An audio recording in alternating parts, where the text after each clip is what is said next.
This is Radar for on the Radar Entertainment Blog, coming at you with another show of movie reviews and observations, number 210. So, trying to get back on routine of every Saturday or even Sunday. That hasn't worked out because today is Monday morning. So I did get the chance to watch 5 movies. First movie I watched was called Desperation Row with Willa Fitzgerald, Garrett Hedlund, and Mel Gibson. And the box says The Road to Redemption is twisted and is based on a novel by Michael Farris Smith. So this movie is an hour 52 minutes with credits. And it literally says here, modern noir thriller based on the novel of two lost souls tortured by mistakes of their past are bound by a secret that keeps them running. So they really don't explain why Mel Gibson's son is in prison. You just have the locals who beat him up. A former friend who was a cop told him not to be carrying a gun, but, he has it for protection. Mel Gibson has like a farm, and it's not his wife. It's some lady he's involved with, so it's a little bit confusing there. And the only thing that we were for sure are this woman who's running from her past, from her like ex-husband or ex-boyfriend, and her daughter's with her, is that we know that she's like a hooker of some sort, and in the movie she shoots the sheriff who's trying to rape her and all this stuff, and she's on the run. We know that. We don't know other stuff. And somehow this dude decides to take it on his own to protect her from the cops and everyone else for what she's done. And Mel Gibson's involved, and it's just so poorly written, so dry, so boring. It drags on for an hour for these something minute movie. It probably should have been an 80 to 90 minute movie because there were so many plot holes and horrible writing in there, and it just didn't make a lot of sense. The next movie I watched was called Mojave Diamonds with MMA superstar Quentin Rampage Jackson, Chanel Sonnen, and Cowboy Cerrone. They face families worth fighting for. So one of them is a bad guy, and I think the other two are good guys. That's what I'm a little bit concerned because I know much about WWE wrestlers.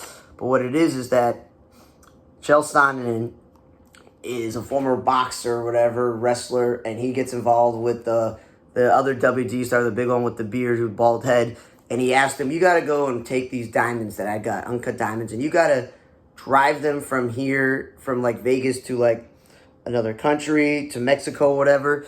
And he threatens the older brother who has kids and a wife, and he takes the younger brother who's in the military, and he's somehow able to just leave the military to do what he wants. But then a rival gang steals it, and the family gets abducted, and the 3 siblings have to work together to save the day. So this was more exciting and a lot more interesting, even though it's like, let's take WWE wrestlers and make them all actors. Not everyone could be a good actor, but there's been some really bad ones. But let's all put them in a movie where one's a bad guy, maybe 2 are bad guys, they're brothers, and they got to try to save the family and all this other stuff and evade the law, things like that. Then there's like law enforcement in it that's a little bit confusing. And there's a guy who actually owns the diamonds that doesn't care about the wrestler who's in charge. It's a little bit confusing and somewhat a little bit all over the place. But for a 90-minute action, thriller like saving the day, saving your family, not so bad. It was just weird to see Chael Sonnen with hair on his head, but So yeah, it wasn't bad. It was definitely better than Desperation Row. Then I watched The Ritual Killer, and I'm gonna let you know, this is the second Morgan Freeman movie where he's in the movie for his brain. The last one was with, I think, Josh Hartnett, his name was, or am I wrong? That's the guy from Hunger Games and Zatura. The point is, he was like the guy who was like Elon Musk. He has this tech company, and that was the point of the other movie. This one is he is from Africa. He's this African studies professor at this college, so he's like an expert on ritual and all these cultures. And the movie starts off with this guy killing people in like Rome or Italy or whatever it is. And those, cops are dealing with that. But then it starts taking place in, America. But then the cop who's on the case lost his wife to suicide, and his daughter drowned because she has seizures. And I don't know why in the first place she's just chilling above, the ponds or the river, the water, just by herself in the first place if you think she's going to have seizures. So that doesn't make any sense. Just leaving her there. Yeah, he's supposed to be watching her. But he's dealing with all that, the struggle, and he doesn't care if he just kills any of the scumbag bad guys that he sees. And it was interesting to see, really hard to read the print on here, but his boss, his boss in the movie is Peter Straubmeyer, I think, who I've seen it playing criminals and bad guys, so it's interesting he didn't play a cop. I've seen Brian Kurlander before, And the most interesting about this movie was Vernon Davis, former NFL tight end who was on Dancing with the Stars. He hosted like Domino Master. So he's done the game show hosting, the competition shows, of being on it. The cool thing about this was he was the bad guy, and he had like an African accent, and he was the ritualist, and he was the ritual killer. And that's not, spoiling it or anything, but the whole movie was like them trying to figure out his MO. So that's why this cop, who's on the front of this movie, who I've never heard of, Hauser, he recruits Morgan Freeman to help him out and figure things out. And so it was interesting enough. It didn't make a lot of sense with what was going on, how people survived and not survived. But the movie also had a weird ending to it, so it's like, whatever. So I don't know why Morgan Freeman, his age, because they said he's playing a 70-year-old man in this movie. Pretty good for his age. He's not 70. Has agreed to be in some of these low-budget films that are not as promising as you think. Then I watched The Dirty South, which, with Dermot Mulroney playing like the shady dude who has his hands in all the businesses, and he's a bad guy in a way.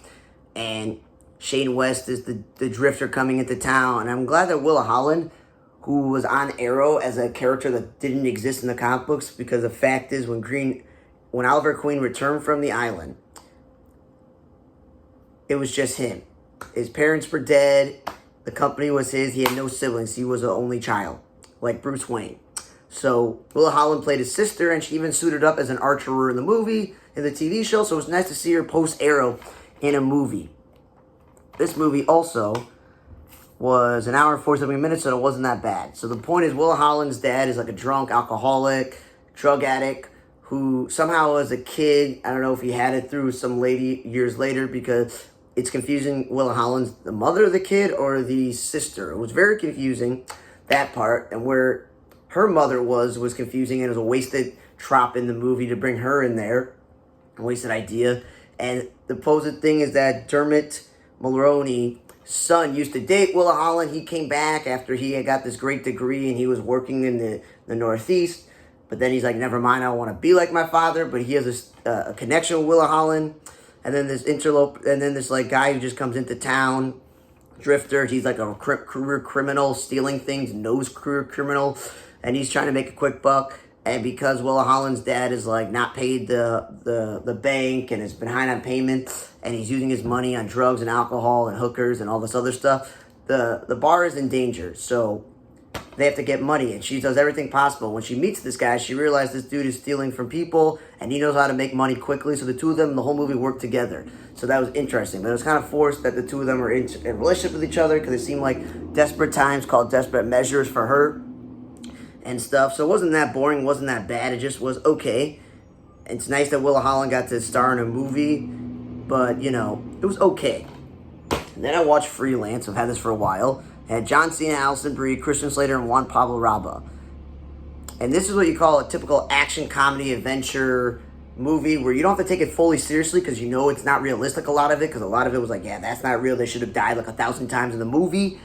But at least he takes other people's guns. You see a lot of movies that are serious, and you somehow like, how did this guy have more bullets or guns? We didn't see him take another gun or ammo, but he's done that a lot, John Cena. I don't want to give John Cena credit because he's been in some comedies, like straight up comedy. He's Peacemaker, so he's been a superhero or a comic book character. He was in the Fast and Furious franchise. He's been a lot of other things. He's voiced in movies. He's done a real nice job following in Dwayne "The Rock" Johnson's footsteps of being a former WWE wrestler and having a really good career in Hollywood, and continue to have a good career in Hollywood and not make really terrible movies. Alison Brie from Community, it's nice that she's in this movie. She's a reporter who's kind of fallen on hard times and will take this interview with this dictator, quote unquote, that she somehow knows from a roommate. I don't know, that was weird.